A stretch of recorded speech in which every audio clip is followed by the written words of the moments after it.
Divorce. It's a legal word, but for anyone who's been through it, it is so much more than that. It's one of the most profound human experiences you can have.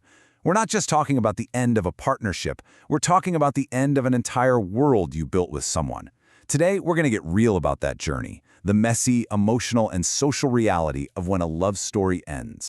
Because that's really what it feels like, isn't it? It's a seismic life event. The very ground beneath your feet, the whole structure of your day-to-day life, suddenly feels completely unstable. It literally dismantles your world, and you're left trying to figure out how to navigate this landscape that's somehow familiar, but also terrifyingly new. So let's start right at the epicenter, the immediate psychological fallout. This first phase, honestly, is often the most overwhelming. It's that moment when the reality that the marriage is actually over starts to hit you hard. The grief that comes with divorce is just so complicated because you're not just mourning a person who's gone, you're mourning a future that's now never going to exist. You're losing all those little daily rituals, the inside jokes, the comfort of just having your person there. It's the loss of the entire life you thought you were building. Now, most of us have heard of these 5 stages, right? Denial, anger, all of that. And they can be a useful way to sort of label what's happening inside you, but let's be real. The journey through them is rarely a straight line. It's more like a chaotic dance. You might jump from anger straight to bargaining and then back to denial all in the same afternoon. And this emotional toll, it isn't just a feeling, it's a measurable psychological impact. Just look at this. Research shows that divorced individuals can experience depression at nearly double the rate of married people. And this is so important because it validates that profound sadness so many of you might feel. It's not just in your head. This is a real and significant event for your brain and your body. So, after that initial shock begins to wear off, the journey really turns inward. This is where you have to start making sense of this chaotic and, frankly, often contradictory world inside your own head. Welcome to the emotional roller coaster. And this right here is one of the most confusing parts of the whole process.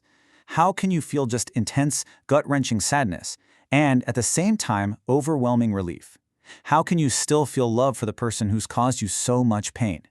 It's because human emotions are not simple. It is completely, 100% normal to hold all of these conflicting feelings at the exact same time.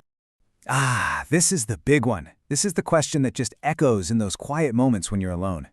For years, maybe decades, your identity was all tied up in being part of a we. You were a husband or a wife. When that's suddenly gone, it can trigger this profound identity crisis, forcing you to ask, okay, who am I? Just by myself. As part of that rediscovery, a lot of people look back trying to figure out what actually went wrong, and a few common patterns often pop up. Let's call them the 3 C's.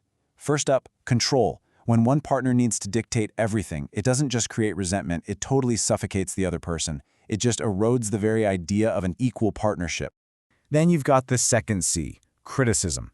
Think about it. When appreciation gets replaced by this constant stream of negative feedback, emotional safety is the first casualty. You start to build these walls to protect yourself, and pretty soon any chance for real, honest communication is just gone. And finally, comparison. This one is a killer. Whether it's comparing a partner to an ex or to a friend's spouse or some fantasy person, the message is always the same. You're not enough. And that is just a devastating blow to trust and intimacy. But all of that internal chaos, it doesn't just stay inside you. It sends these ripples outward, and they can impact your entire social network, totally reshaping your place in the world. All of a sudden, those dinner parties just feel different. Your couple friends might not know how to act around you. Some might feel like they have to choose a side, while others just kind of slowly fade away. And you're left with a social circle that feels like it's shrinking, and that's a whole other layer of loss. Yeah, you can start to feel like the third wheel really fast in situations that used to feel so comfortable. And that can lead to this deep sense of loneliness, even when you're surrounded by people. You're basically learning how to navigate the world as a one again, and that adjustment period can be incredibly isolating. The social fallout can be brutal. You've got mutual friends feeling pressured, which creates so much awkwardness.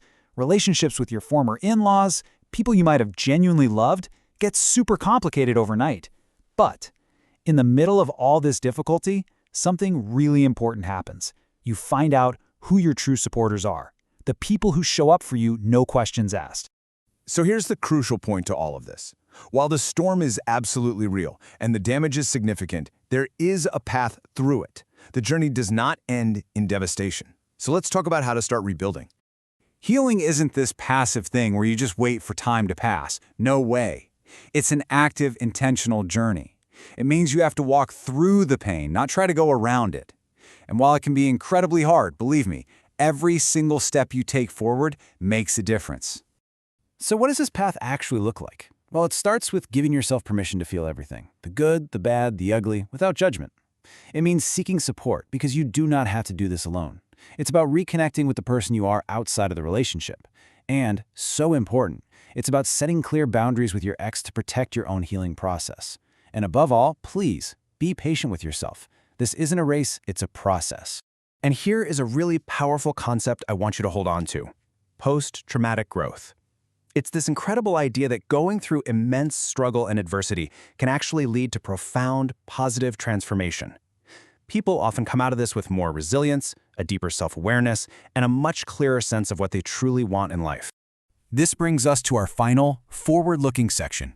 Because a divorce, it isn't just an ending. It is also, and this might sound strange right now, an opportunity for a new beginning. It's a chance to turn all that pain into power.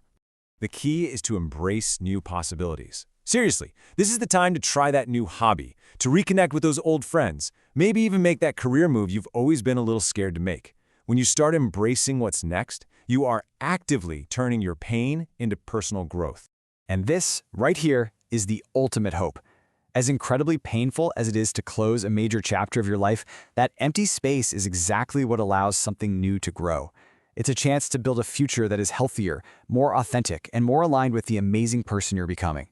So, I'll leave you with this thought. The journey through divorce is, without a doubt, one of the hardest things in life. But the person who emerges on the other side, that person has the potential to be a version of you that is stronger, wiser, and more truly yourself than you ever thought you could be. And that is a new beginning worth fighting for.